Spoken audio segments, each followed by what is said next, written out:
Хүн өдөрт дор хаяж 2 литр усыг ямар нэгэн байдлаар гаднаас биедээ авахгүй бол хизүүдж эхэлнэ. Зөвхөн бид ч биш, бусад бүх амьтад зүйл ижилхэн.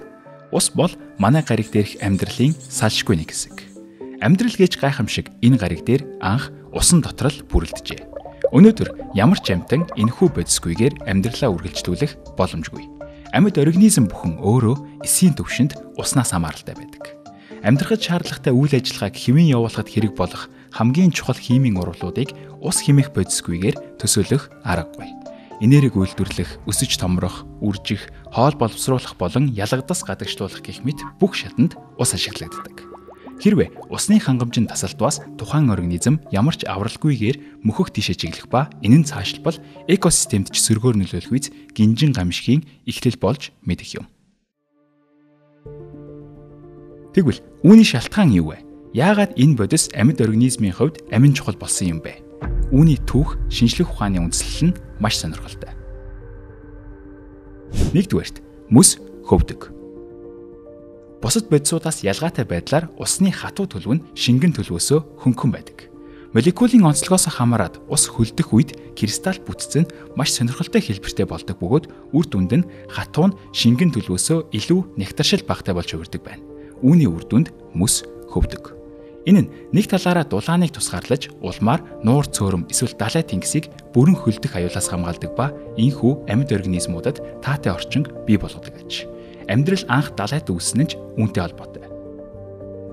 Хоёрт, ус бол цацрагаас хамгаалах хүчирхэг бам бай.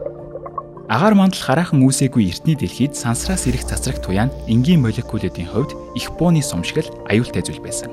Харин их хэмжээний ус нь энэхүү цацрагаас хамгаалдаг байжээ. Одоо ч тэр нарны цацраг далайн түвшнээс доош 200 метрээс цаашаа явж чаддаггүй. Гуравт, усны хайлах ба хөлдөх температур мөн дулааны багт амж нь харьцангуй өндөр. Энэ нь юу гэсэн үг вэ гэхээр мөсийг хайлуулах нь их зардалтай гэсэн үг. Энергийн хувьд.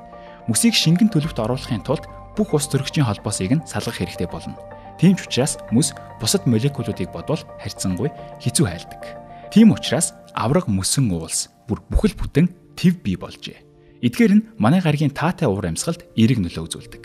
Харамсалтай нь одоогийн байдлаар бид тэднийг хурцтайгаар алдсаар байгаа. Нөгөө талаас шингэн төлөвт орших усны дулааны багт амж нь агаар мандал дахь эрс тэрс өөрчлөлтийг тодорхой хэмжээнд тогтоон барьж байдаг. Бусад гаригуудыг харвал өдөр нь нэмэх 300, шөнө нь хасах 200 Цельсийн градус байх жишээний. Дөрөвт, усны наалдац ба гадаргын таталцал. Хэрв та бороотой өдөр цонхоор харвал шилэнд наалдсан байх усан туслуудыг харах болно. Гэхдээ бүр нарийн анзаарвал тэд тэрүүхэн тэндээ бүтэн байдлаа хадгалахыг ирмэлцэх мэт бөмбөлөг үүсгэсэн байдаг шүү дээ. Энэхүү физик чанар нь амьд организмын хувьд маш чухал. Үүний ачаар л ургамлын үндсээр орж ирэх ус навч хүртлээ нарийнхан хоодойгоор зөөгдөх боломжтой болдог. Тавт, ус бол гайхалтай уусгагч. Усан дотор маш олон молекул бүр ионы түвшинд хүртлээ уусч задардаг. Энэ нь эсийн хувьд бодисын солилцоо болон дохио дамжуулах гэх мэт маш олон үйл ажиллагаанд нь дэм болдог.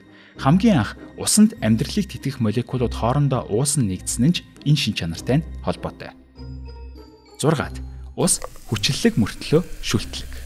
Хүчил гэдэг нь уусмалд эерэг ус төрөгчийн атом өгдөг бодисуудыг хэлдэг. Харин шүлт гэдэг нь тухайн уусмалд сөрөг гидроксидын молекул өгдөг бодисууд юм. Ус нь өөрөө энэ хоёрын нийлбэр учраас эдгээр ионуудын аль алийг нь ч өгч чаддаг. Ийм онцлогтой бодис маш ховор.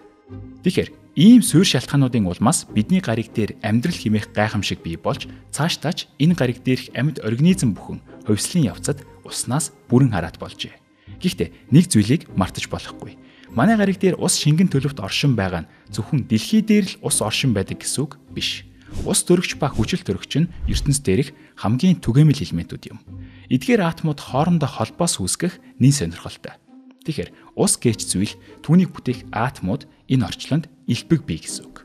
Гагцхүү түүнийг өөртөө шингэн байдлаар хадгалж чадах тохиромжтой орчин л одоогийн байдлаар бидний мэдэх нь ганцхан байгаа юм. Үүнээс гадна амьдрал заавал усан дотор л үүсдэг юм байна гэсэн дүгнэлтийг бас хийж болохгүй. Одоогоор бидний хараахан нээн илрүүлж чадаагүй байгаа маш өвөрмөц амьдралын хэв маягууд орчлон ертөнцөөр дүүрэн байгааг үсэхгүй. Хувьсэл зөвхөн дэлхийгээр хязгаарлагдахгүй. Өөр гариг дээр тис өөр хэв маягийн хувьсэл яг одоо ч өрнөж байгаа юм билүү? Хэн мэдлээ?